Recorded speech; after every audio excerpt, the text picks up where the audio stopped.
I'm at the crossroads, posted in the center, looking lost. To my left, I see a pentagram. My right, I see a cross. Prophets coming to me, preaching. Something's telling me they false. Can't agree with what they're teaching, so their literature I toss as the watchtower. So the first thing is the model that you can exist along the plane with a sister without trying to get in her drawers, without both of y'all getting drugged up, without getting drunk up, without talking about nothing. Y'all can actually work towards something from two different demographics. That's the first thing. The second thing is, the reason I do the music the way I do it, so slow and so simple, is because my target is slow and simple.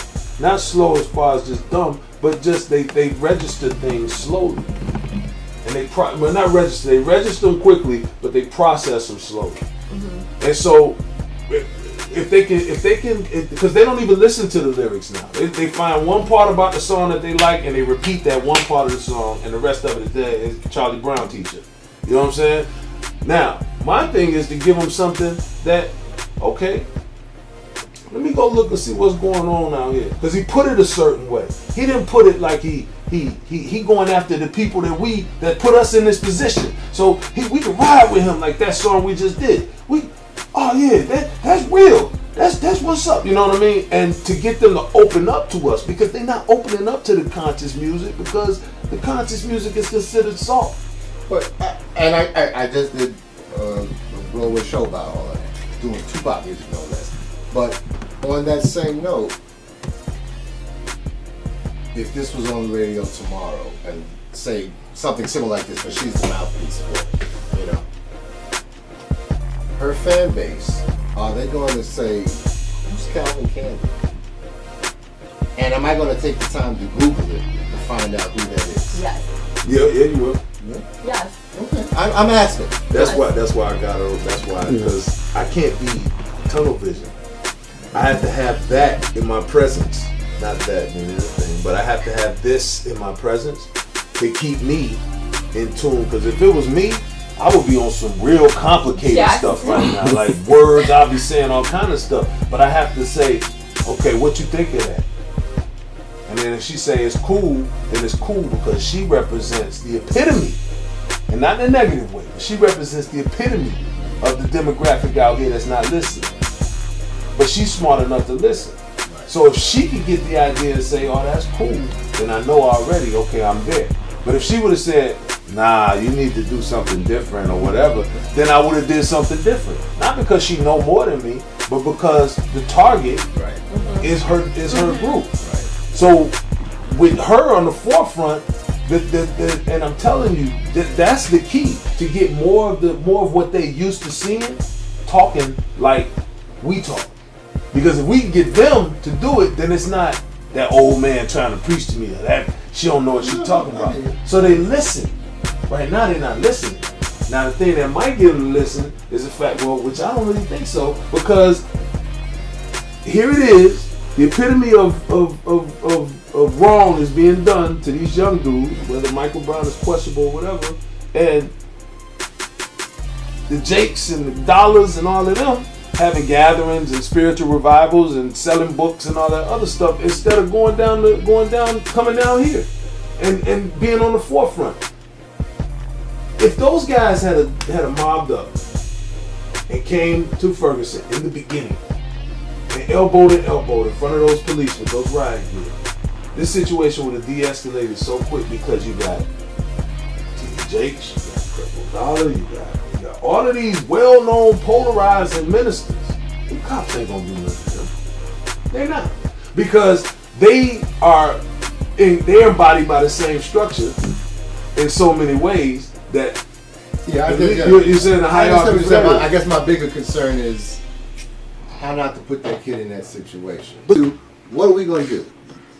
And it needs to be something in me, because if we're going to kill out our whole youth and this whole generation, who's going to be left to fight? I mean, so that's what what I'm thinking right now is that's an extraordinary question. I mean, of course it is, and I'm not. It's a rhetorical question. I'm not. I know that. But I'm saying, but it's upsetting that I can't give you anything because I wasn't expecting it. It's just a thought provoking. But my thing is, if I go, can we just get out of here? So if at worst case scenario, you got in the city, you're like, you know something? Yeah, that was stupid. I'm lucky I got out of there alive. Next time, maybe I'll count to 5, take a breath, and then just go, I'm gonna get out of here, and then I'm gonna report you later on. I remember getting snatched up by a cop, slapped in my face on the train. I get pulled over all the time, but I'm still here. I'm still here. And yes, I might be smarter than the regular person, streetwise, to go, okay, I read the situation, now how am I going to get out of this situation?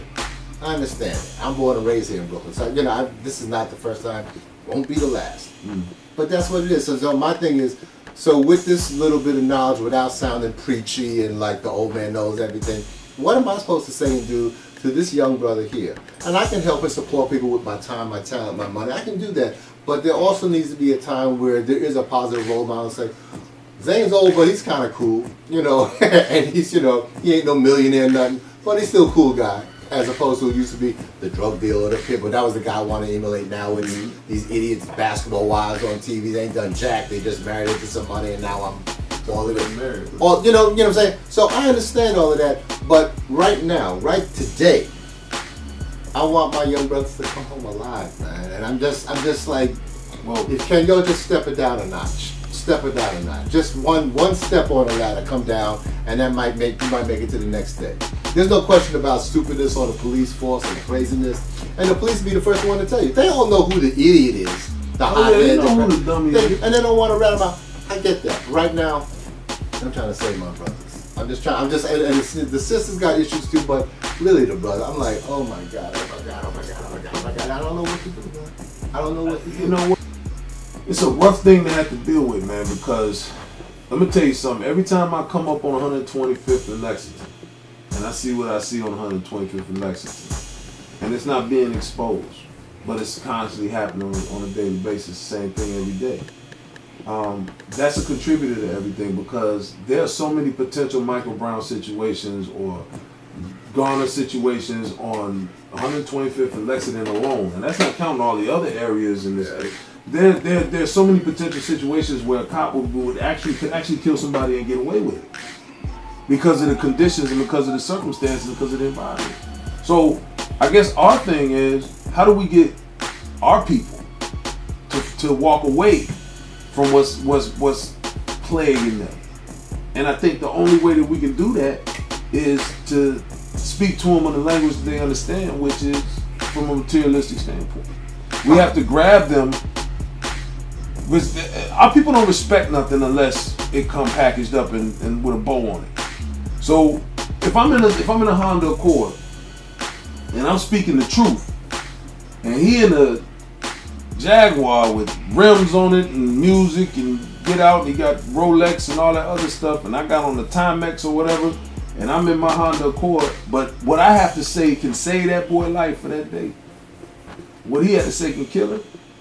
He pull out a wire, start counting the money, tell me, yeah, and then the females get out and all that. The average, not all, but the average young dude is going to gravitate to that guy. You know what I'm saying? For the information. I agree with you. So, the only way to change it is to show them that you can achieve all of these things that you want and still be out of the woodwork, out of the Target, out of all of that. You don't have to sell yourself. You don't have to be out here taking penitentiary chances and nothing. You can still obtain that stuff.